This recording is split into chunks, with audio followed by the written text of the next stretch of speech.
Hey folks, my name is Mike Cooley and welcome to the first maiden voyage of TAPtv. Coming to you live right here from the Monument Tap at 13 Central Street in Leominster. I am the all-new proprietor here at the pub. Many of you may know me from my past days at Cool Talk on LTV. We had a long run with Cool Talk and it was a lot of fun.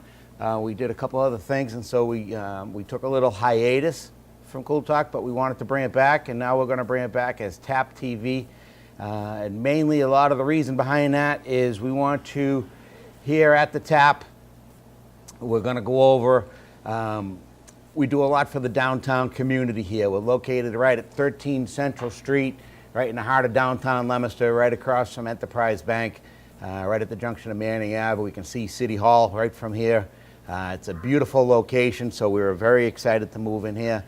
But part of the reason for that is the commitment that we made many, many years ago for supporting great city of Leominster and doing a lot of things here between the Community Outreach Fund, our St. Patrick's Day parties, our Toys for Tots parties, any other parties that we can possibly do. So it's a great experience being down here. We've had the bar now for just about 9 months.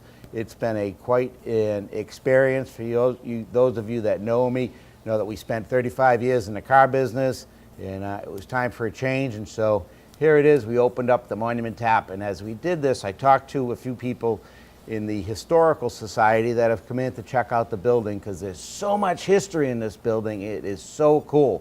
And if you're from this community, if you've been here for a number of years, stop down sometime and share some more information with me about this building. Right out on the back step, there's carved into the concrete A. Spindler from Angelo Spindler, who first opened the pub back in 1949.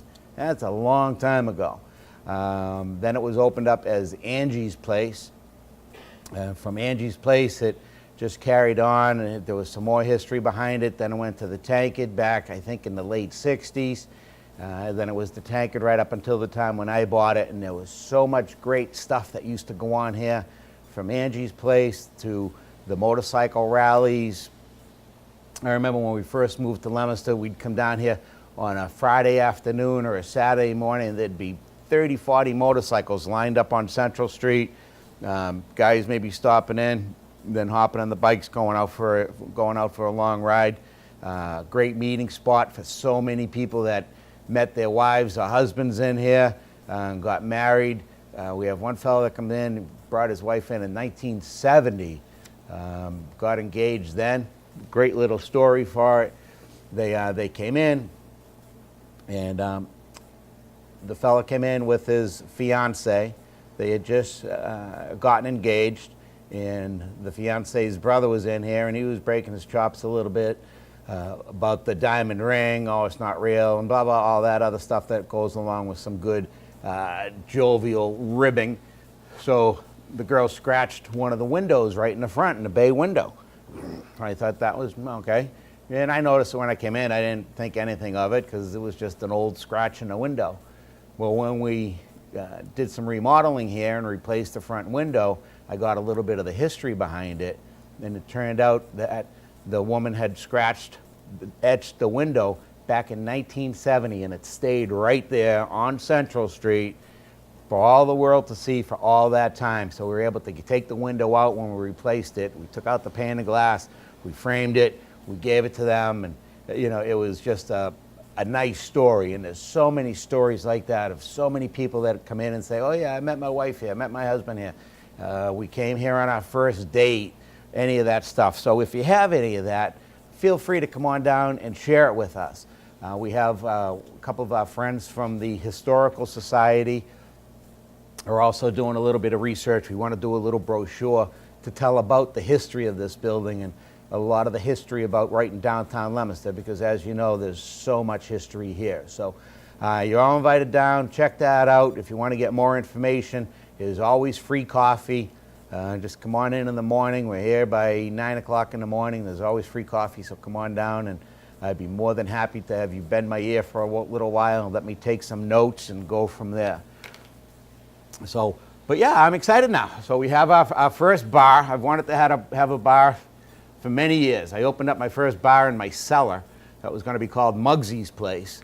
That was probably 35 years ago, before I even got married, when Muggsy's came to fruition. And then finally we were able to get it, but I thought that the Monument Tap fit well since we were right here in Monument Square, and going with the history and everything that we have in this area, the beautiful Monument Square, all the war monuments down there. So come on in, check it out. One of the things that we did as a theme, just so you know, because sometimes it's funny, I feel like we've been here for 5 years already. You know, I walk around the neighborhood and a lot of people don't even know that the bar is even here. I have to say where it is, next across from the bank. Have to point out the old landmarks like Boston Fish Market. We all remember Boston Fish. So that's pretty funny in getting to people on who knows what's around town. But we have so much greatness down here. Come on down and check it out. We're going to go over the news. We got the newspapers that come in every morning. So we have that. But the theme of the bar, we went with there's so many sports bars in the area. How many pictures of Danny Ainge and Bobby Orr and anybody else can you look at? Joe Namath, whoever else. There's only so much of that you can look at. So we decided to dedicate this bar and have a commitment to our local first responders, our police officers, our firefighters, and most importantly to all of our veterans. So the bar is done up in that type of a theme.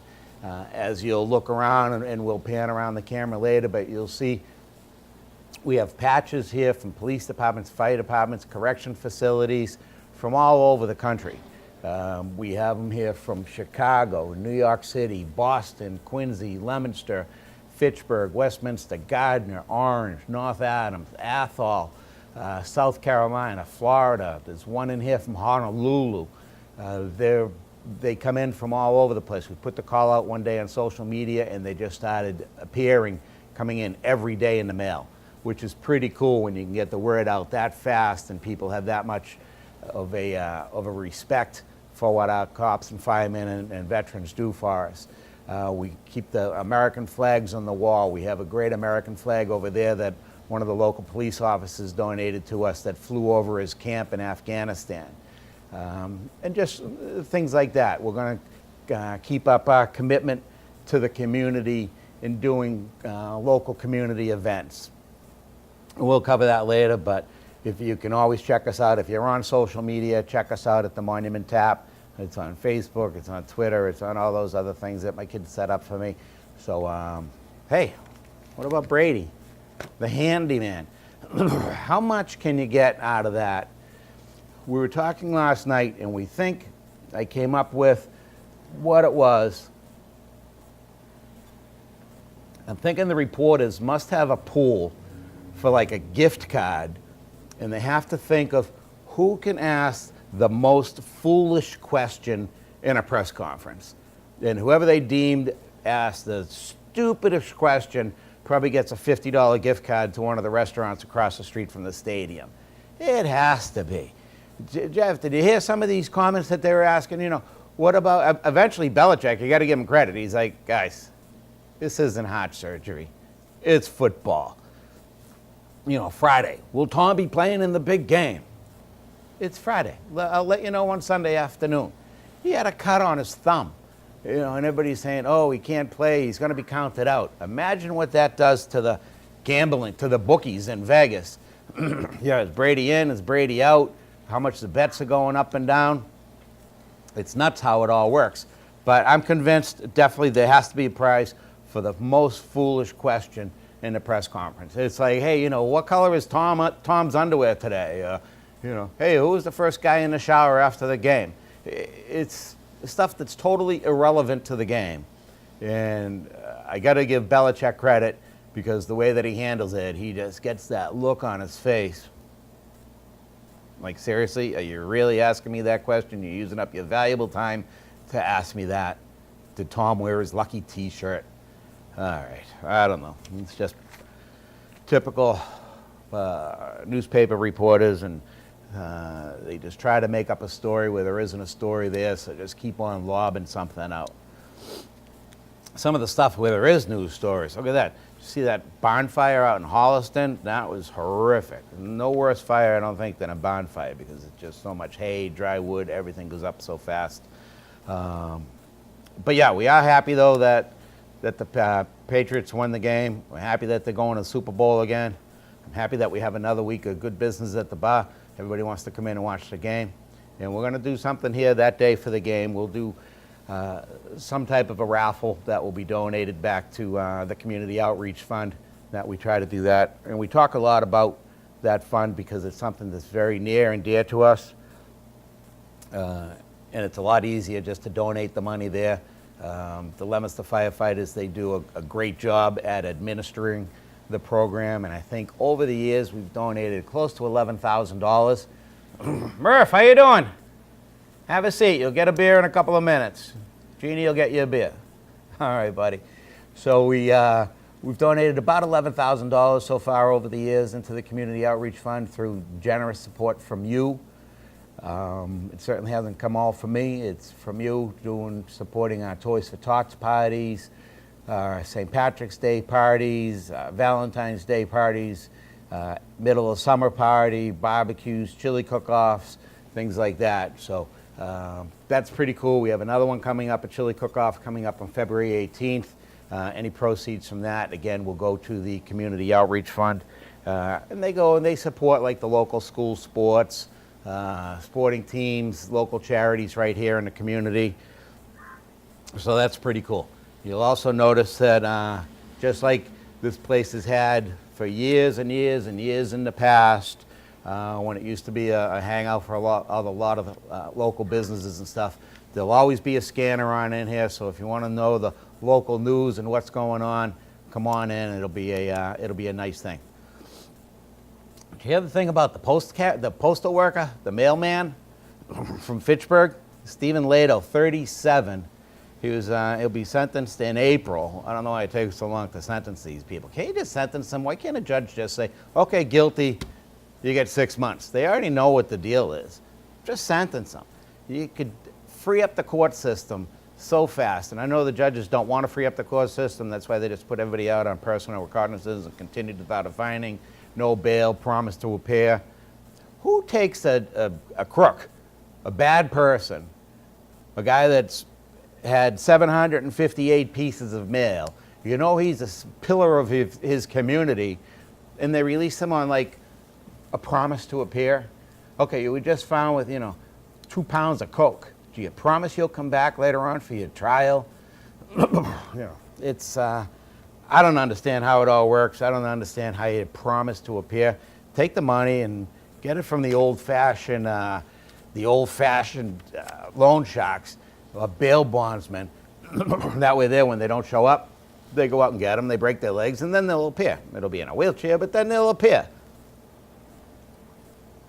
I don't see anything wrong with that whatsoever. There's a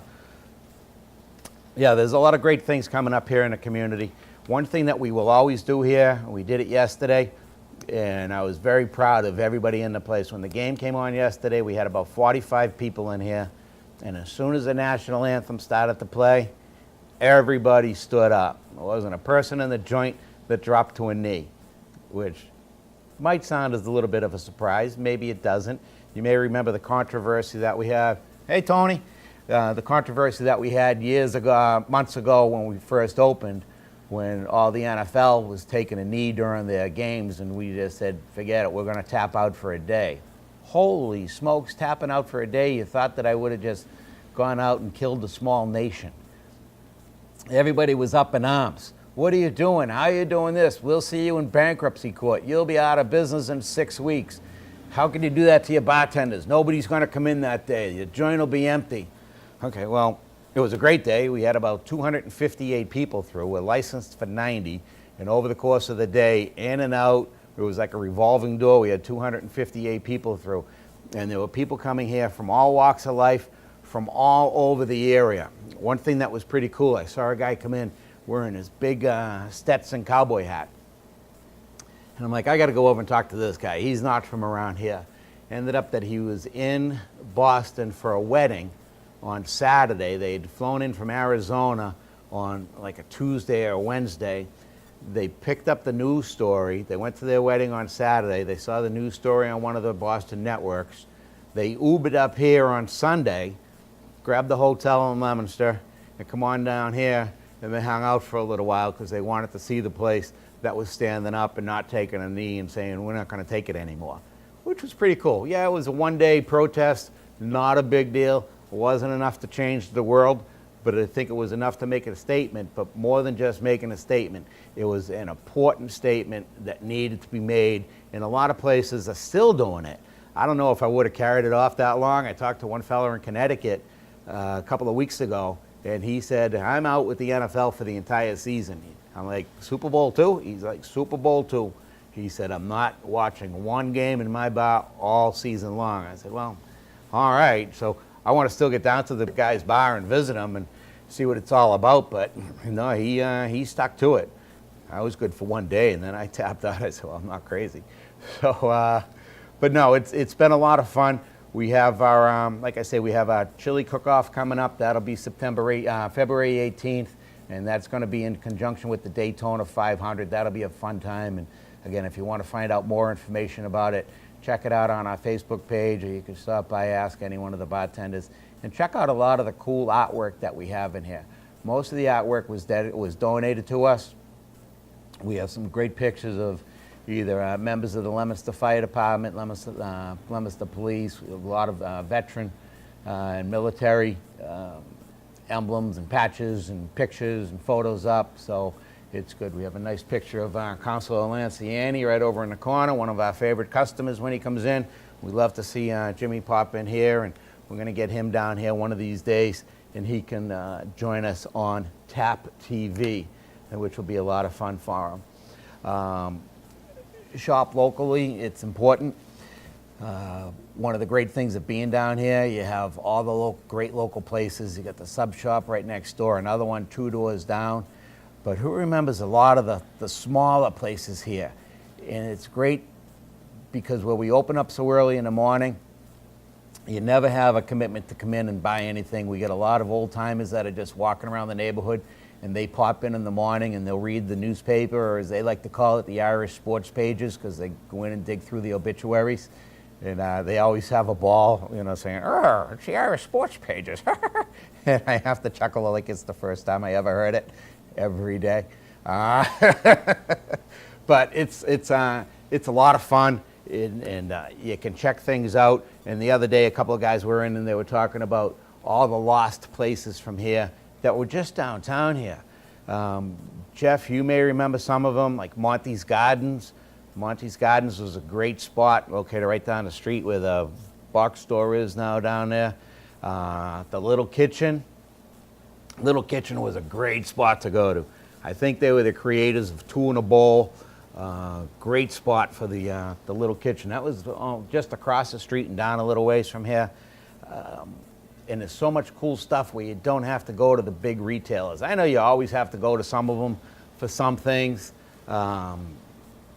but if you pay $1 or $2 more, is that really important in the big scheme of things to keep somebody in business? And sometimes that's all it is. It might be $1 or $2 more, and you're helping to keep that guy in business. We have some. I even got people that won't come in here because the beer might be 25 cents more than what it's at one of the private clubs. Big deal. Spend the quarter. But I understand some people are cheap, and if you want to be cheap, you could be cheap. But I don't know why. We had, look at that. Police seek a suspect in a Roxbury hit and run. Victim dies. Okay. Oh well, standing headline. That doesn't change much, does it? I wanted to talk a little bit about, and we're going to get one of our friends down here that owns a local liquor store, and he'll be coming in. Gabagoo, you coming? All right, see ya. I was reading the other day, I saw it on the news reports the other day, where the state wants to lower the blood alcohol content now from 0.08 to a 0.05. And I understand why they're doing it. They have the MAD, the Mothers Against Drunk Driving, and all the other people that get on board and get behind this because they have the lobbyists and they have millions and millions and millions of dollars. And so the lobbyists just create this reason to say, here you go, this is what we're going to do now. They get the politicians on board. And I would think that getting some of these statewide politicians on board would be the worst thing in the world that they want to do, because most of the time they're the ones that you see getting pulled over for drunk driving because they go out and they're out with their girlfriends or something 7 towns away from their hometown, getting liquored up, and then they get pulled over on the way home. You know, and we've all heard those stories. We've heard them out of, you know, from the governor's office on down.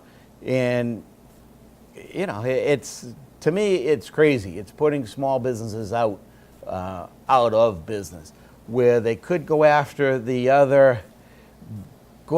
big fish that they don't want to do because it's politically incorrect. And yeah, we're going to go there. We talked about it last night, whether we were going to talk about it or not.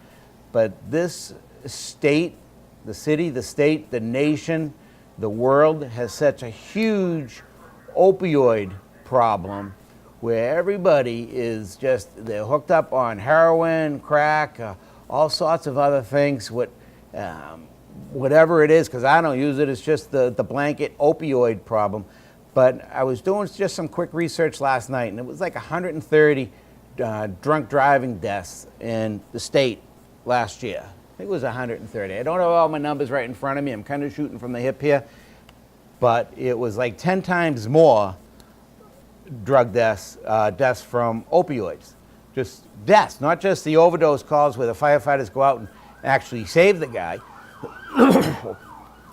When the medics go out and they administer Narcan to the same guy like 4 or 5 times in a day, same day. Sometimes it's been as high as, I talked to one friend of mine who's a nurse in Worcester. They had the same guy in 9 times one day.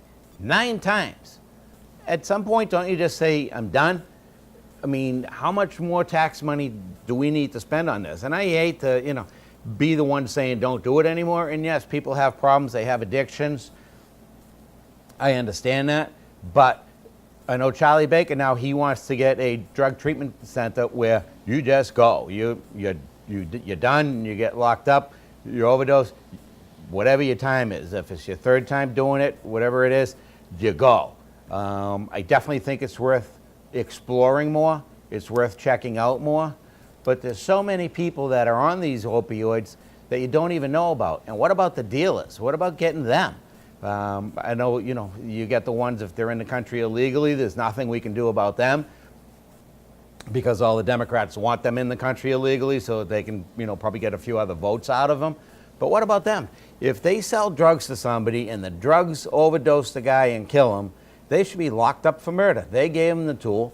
It'd be the same thing if there was a guy out in the street wandering around drunk, and if I went out and handed him a gun and said, hey, do me a favor, just blow your brains out, and he did it, I think I would have some liability there. I guarantee you I would, and I guarantee you I'd end up going to jail for it because I helped facilitate it. However, you get Paco, some drug dealer down the street, selling a bunch of crack or heroin to somebody, and they overdose and die in the street. They say, yeah, there's not much we can do about it. We're trying to work on this drug problem, but we're still working on it. And there's a reason why they can't work on it. I can show you what that reason is.